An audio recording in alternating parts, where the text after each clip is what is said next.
அன்புடையீர் மாண்புமிகு தலைவர்கள், என் அன்பு சகோதர சகோதரிகளே, இன்று நாம் பேசப்போகும் விஷயம் சாதாரணமான ஒன்றில்லை. அது நம் வாழ்க்கையே மாற்றக்கூடிய ஒரு சக்தி, ஓட்டு உரிமை. ஒரு நாட்டின் உண்மையான சக்தி என்ன? அது ஆயுதங்களிலும் இல்ல, பணத்திலும் இல்ல, அது மக்களின் ஓட்டில் தான் இருக்கிறது. ஒவ்வொரு ஓட்டும் ஒரு குரல். அந்த குரல் தான் நாளைய தலைமுறையின் எதிர்கால. நாம் அடிக்கடி கேட்கிறோம், என் ஓட்டு மட்டும் போடாததால் என்ன ஆகும் என்று.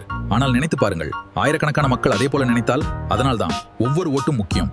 ஓட்டு போடுவது ஒரு உரிமை மட்டுமல்லமே, அது ஒரு பொறுப்பு.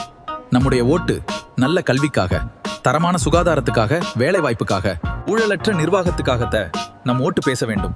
நாம் ஓட்டு போடும்போது ஒருவரை மட்டும் தேர்ந்தெடுக்கவில்லை, நம் எதிர்காலத்தை தான் தேர்ந்தெடுக்கிறோம். இன்றைய இளைஞர்களுக்கு ஒரு வேண்டுகோள்: சோசியல் மீடியாவில் கருத்து சொல்லுவது மட்டும் போதாது, வாக்குச்சாவடிக்கு சென்று ஓட்டு போட வேண்டும். லைக் பண்ணுவது மாற்றம் செய்யாது, ஓட் பண்ணுவது தான் மாற்றம் செய்யும். பணம், பரிசு போன்றவற்றுக்காக ஓட்டு விற்காதீர்கள். மதம், சாதி, மொழி அடிப்படையில் அல்ல, நலன் அடிப்படையில் ஓட்டு போடுங்கள். நம் நாட்டின் ஜனநாயகத்தை வலுப்படுத்துவது நம்முடைய கையில் தான் உள்ளது. இறுதியாக நான் சொல்ல விரும்புவது, நாம் ஓட்டு போடாவிட்டால் நாம் தேர்ந்தெடுக்காதவர்களால் நம் வாழ்க்கை நிர்ணயிக்கப்படுகளால். அதனால் ஓட்டு போடுங்கள், உங்கள் உரிமையை காக்குங்கள், நல்ல தலைவரை தேர்ந்தெடுங்கள், நல்ல நாட்டை உருவாக்குங்கள். நன்றி.